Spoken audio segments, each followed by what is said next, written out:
Hello everyone, welcome to my YouTube channel. My name is Mercedes and today we are going to decide if I'm breaking up with Frieda McFadden. Within this video, I am doing a read along with Frieda McFadden's newest release, which is The Boyfriend. So before we get into my live reactions, I kind of want to tell you about my relationship with Frieda McFadden up to this point.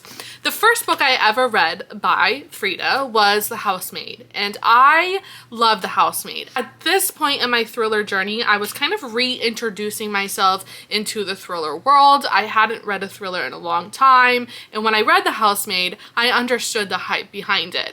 And like with any book that you love, and if the author has a backlog, you then go and read their entire backlog. I really enjoyed The Housemaid. Read more of her books, kind of felt iffy about them. Then I read Never Lie. Love Never Lie. I continued to read more of her books, continued to feel a little iffy about them, and then I read The Teacher. Loved The Teacher. But I didn't really start to reconsider my relationship with Frieda McFadden until her last release, which was The Housemaid is Watching.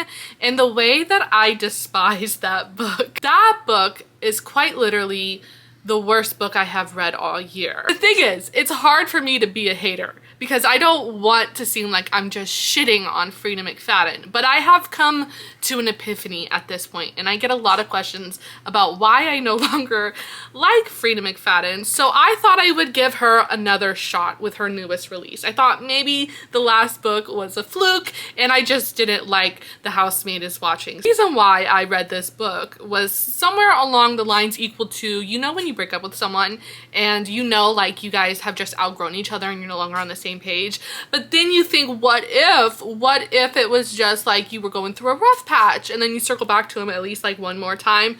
That's The Boyfriend for me. If you stay tuned through the end of this video, I will give you like all of my thoughts and opinions on Frieda McFadden, but I do want to go ahead and jump into the live reactions of reading The Boyfriend. Now, I'm going to try to keep this video as spoiler free as possible. Keep in mind, this is a read along, and while I'm not spoiling the plot entirely, if you plan on going into this book blind, I wouldn't recommend this video. If you don't want to know anything at all about this book, I don't recommend watching this video. I don't intend to spoil the plot completely, but it will be hard to give you my final thoughts and opinions without talking about the plot of the book. With all that being said, let's go ahead and get into my live reactions while reading The Boyfriend. Warning, some viewers may find the following video to contain spoilers. Viewer discretion is advised. It's this little text exchange at the beginning. Oh, can we focus? Focus. Focus. There's this little text exchange at the beginning of the book. Let's read it.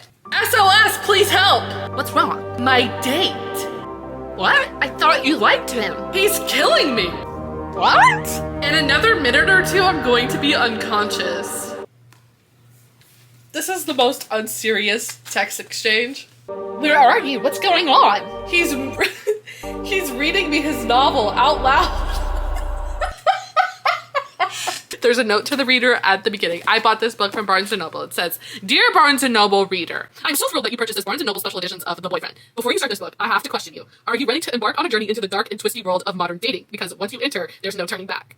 I have always been fascinated by the ease of online dating and how simple it is to connect with potential partners. It is so much better than what people in my parents' generation had to go through. As you will see as the book unfolds, there are potential pitfalls. Of course, I don't want to say any more for the fear of giving something away. Thank you for your support, Barnes & Noble readers. I hope you enjoy your journey. Happy wishes and happy reading. First thing that I wanted to know about the book was the note to the reader. Now, I was going into this book blind. All I know was the title, The Boyfriend. And when I read this note to the reader, it felt like this book was going to circle around online dating, especially the part where she says, "I've always been fascinated about the ease of online dating and how simple it is to connect with potential partners." That makes me think that this book is going to revolve around online dating. It did not. The two main characters within this book meet each other on the street. So I thought that was a little interesting. What we've gathered from the one page of the prologue is to not trust Tom. Okay? What is up with that? If I have to hear about these flabby arms one more time, I'm going to scream. Something that I find throughout all Frieda McFadden books is that she is very repetitive in her descriptions, and she will very frequently use the same words, or her characters will hyperfixate on one thing and it will be said over and over and over again. It started with flabby arms in this plot, and I realize that this sounds a little petty, but it is something that once I notice, it really takes me out of the storyline, and it's almost like a rage read at that point, because I'm like, why are we saying that literally the same thing, flabby arms, over and over and over again? And then there's one phrase in this book that haunts me still to this day, and there will be more on this later, and that's mystery man. I'm on chapter 3, page 17, and at this point I'm going to go through and highlight every time the word flappy arms has been used. If it is more than 6, that is unacceptable. From page 6 to page 17, that's like 10, 11 pages, the word flappy or any reference to the main female character's arm has been mentioned 7 times in the span of 11 pages. I get it. You have flappy arms, allegedly, subjectively. Someone thought your arms were flappy. I got it, girl. The thing about Frieda McFadden is I can never take nobody seriously at all, ever. And that's because this girl literally just ran into this man and she's planning their wedding. And I think she's so for real about it too. She says, okay, I might be getting a little ahead of myself, but when you know, you know. And this woman, she's 34 years old. In books that I struggle the most with, it's whenever I find the main female character to be insufferable. And at this point, Sydney is getting up there on that list. So she got a little boo-boo on her head, okay? She's bleeding. She didn't realize she was bleeding whenever she ran into the love of her life, who she is still obsessed with and doesn't even know his name. And he has probably moved on about his life. Anyway, she says, oh my god, I mutter. No wonder Mystery Man didn't ask for my phone number. He was probably completely disgusted by my bloody wound. Men do not find that sort of thing attractive. And I should know. I'm a bleeder. What in the... what? Her characters lack depth. Let's just talk about the 2 main characters. You have Sydney and Tom. Sydney is the main female character, and she is so incredibly surface level. Not only is she surface level, she's boring, she's kind of strange, and her character doesn't really make a lot of sense. And then you have Tom, who is the main male character, who, in my opinion, is something of the sorts of an unreliable narrator. In this book, you get the before POVs from Tom. So you are following him along, I believe, when he was in high school, and you're getting like this glimpse into his life. And the way that storyline has so many plot holes if you really want to break it down, but we're not going to do that right now because we still have more to go within this book. Let's continue. At this point, page 33, on a scale of 1 to 10 of insufferability, she's at like a 5.5. Oh my god, it's just so unserious. Everything about it is so unserious. She says, I hope Dr. McHottie doesn't turn into Dr. McJerkface. Dr. McJerkface! That is so unserious. I think a 5-year-old would come up with something like that. Cannot handle her descriptions sometimes. She's, guess what? Thinking about Mystery Man. That's what she's named this man. Mystery Man. She's kind of having a fantasy about him right now. And she says, if I were a character in one of those books, Armute Cute would have quickly been followed by Mystery Man ripping off his t-shirt to reveal gleaming hard abs and then thrusting his throbbing loins against me. This woman, I cannot handle her. Okay, this is bumping her up on the scale of insufferability up to a 6. Okay, I feel like I have to count the number of times Mystery Man has been mentioned, because on this one page alone, he has been mentioned 3 times on this one page. Let's go through. We're breaking out the highlighter for this one. Was I petty enough to keep track of the amount of times Mystery Man was said in this plot? Yes. The reason why I hate the phrase Mystery Man so much is because from the moment we meet Mystery Man on page 17 up until we learn his real name, which is around page 148, Sydney is obsessed with Mystery Man, and he's not even a relevant character in the story at this point. She is purely so obsessed and fascinated about Mystery Man that she talks about him relentlessly. And if there was a little bit more of a connection between Mystery Man and Sydney, it would have made sense. That goes along with what I was saying when I was reading this book on how I found Sydney to be insufferable.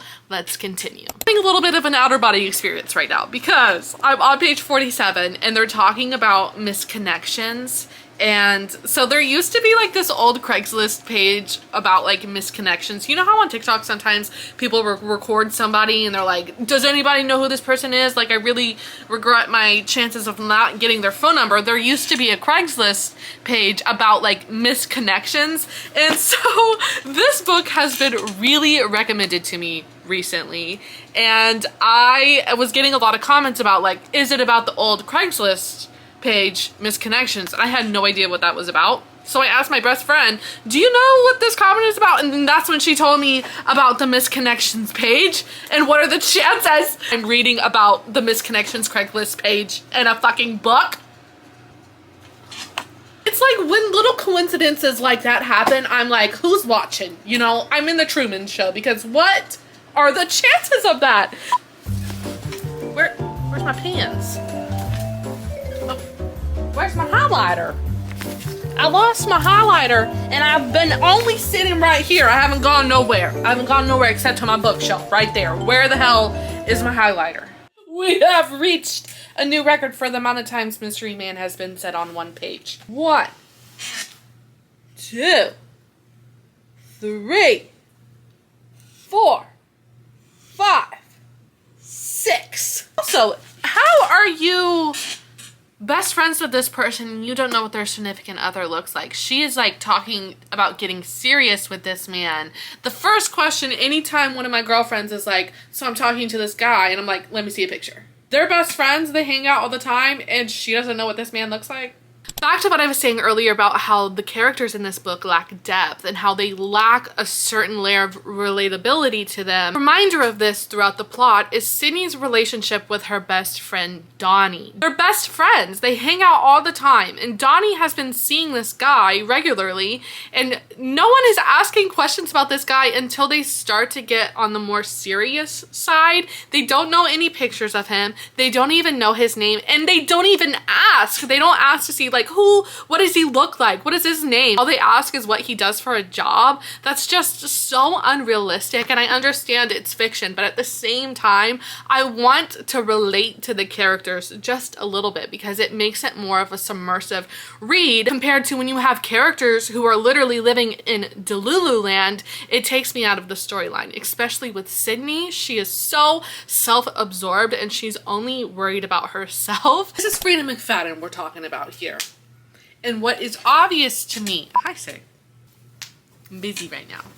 What's obvious to me in this moment is that Bonnie was dating Tom. That's what it feels like. Tom killed Bonnie. But it's Frieda McFadden. And I feel like because that's obvious, that must not be true. And unless I'm gaslighting myself to believe something different. I think Sydney's gonna end up with Tom because that's what this whole story is leading to, like her ending up with a mystery man. I feel like that just has to happen. But then what? And then what? I just cracked my neck when I did that. Is this what it's like to get old? I knew it! I knew Mystery Man was Tom! It feels good. It feels good. But what doesn't feel good, I don't know if you can notice the amount of times in the past 2 pages that Mystery Man has been mentioned. Good God, Frieda McFadden!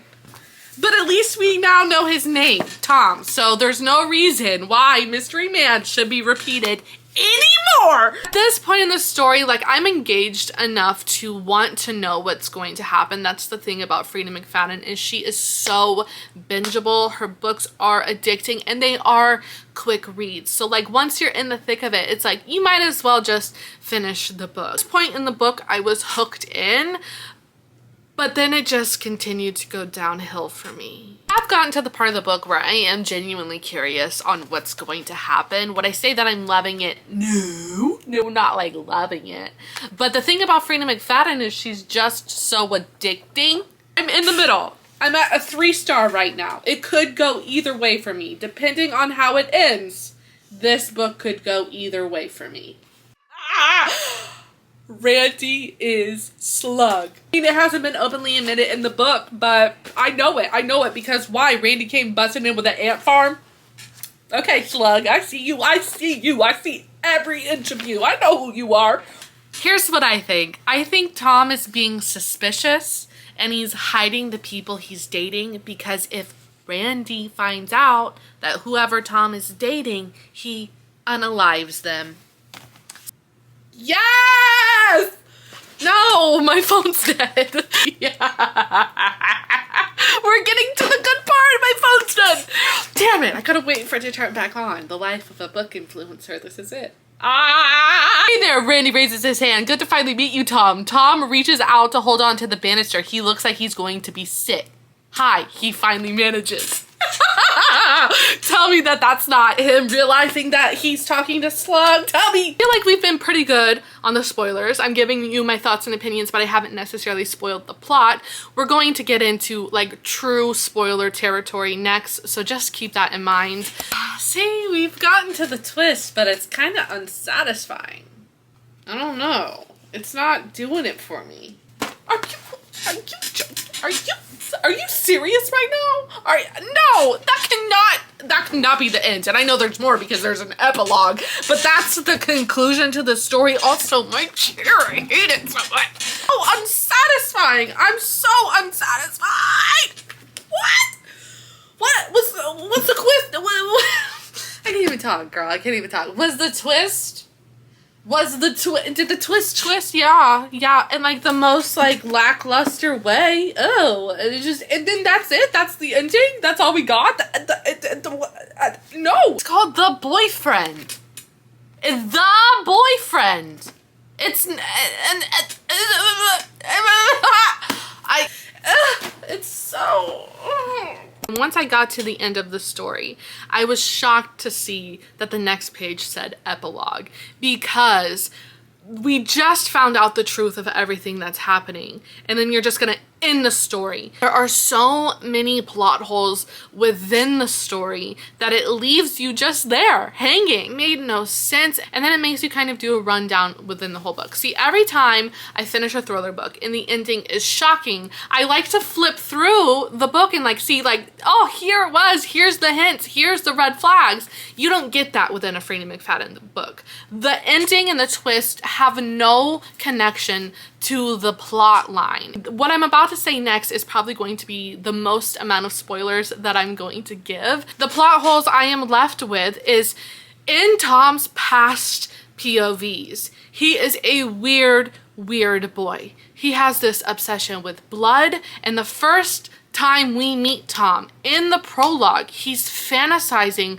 about murdering people. I'm terrified that the moment I get her alone, I will wrap my fingers around her pretty white neck and squeeze the life out of her. And then you find out that Tom is actually not the murderer. The only person he has ever unalived was his father because he was abusing his mother, which, you know, that is a whole nother story within itself. And all throughout Tom's past POVs, he has this obsession with blood. Daisy's best friend Allison doesn't like Tom, so it makes you think like Tom is this weird bad guy, and the things that he says are weird and they're unsettling. But why? We never find out why. Why is Tom a weirdo? Why does he have an obsession with blood? blood. Even with Sydney, whenever Sydney and Tom meet again in the cafe, Sydney has a bloody nose and he gives her, or he buys her, another shirt, and he steals her bloody shirt and takes that home. And he has this weird fascination with blood, and we never figure out why, and that is purely there to throw off the reader. Also, you have this little Easter egg within the storyline of Slug. We learn that Tom's best friend, Slug, has this fascination with insects, and that he is like die hard for anthills. Don't you dare kick down an anthill or Slug like will lose his mind. And then you have characters like Randy, who has a lot of similarities to Slug. He even comes into the apartment with an anthill. In your head, you're trying to draw these conclusions between, is Randy Slug, and is Slug murdering all these people? At least that was my theory. But then that whole thing like has no basis. Why is that thrown into the plot just for funsies? It really boils down to everything that happens in the plot has no basis to the ending. It's all disconnected. All of this is happening just for funsies. It's not going to be relevant in the end, and that's the conclusion. Like the final twist, there's no warning, there's no red flags, there's nothing until it happens, and you're like, for real? That's the ending? That's the twist? In my mind, that's unsatisfying, especially when I have read thriller books where it gives you like these little glimpses. It gives you these breadcrumbs. It gives you this unsettling feeling that something's not right, and then you get to the ending and you find out everything and you can go back and connect the dots. Those are the thriller books that I love the most. My final conclusion is that I just think I have outgrown Freida McFadden's writing. Out of all the Freida McFadden books, the only 3 that I have enjoyed was The Housemaid, Never Lie, and The Teacher. All other books were a 2 to 3 star for me. This is on the list of a 2 star, and this is just my opinion. If you read The Boyfriend and you loved it, I am by no means saying that you are wrong for that. I am by no means even saying that you should no longer read Freida McFadden. If you are enjoying her writing, that is literally all that matters. I am no longer enjoying her writing. On my TikTok, I have like put little breadcrumbs in that I don't really like Freida McFadden anymore, and a lot of people have asked why. And my thoughts and opinions on The Boyfriend really translates into all the other books that I didn't really enjoy by Freida McFadden. Also, the title of this book is called The Boyfriend. Is he the man of your dreams or your worst nightmare? That has no connection to the plot line. She is looking for the perfect man. He is looking for the perfect victim. That is false, 100%. That has no connection to the plot line at all. I am in fact breaking up with Freida McFadden. I would love to hear your thoughts and opinions on if you've read The Boyfriend or how you feel about Freida McFadden. Do you love her writing? Do you not like her writing? And as always, reading is subjective, and everything that I said here today is just my thoughts. By no means do you have to feel that way. The whole time I've been ranting about The Boyfriend, I would still encourage you to read it because you might love it. With all that being said, thank you guys so much for watching my video. I can't wait to see you guys next time. Okay, bye. Love you.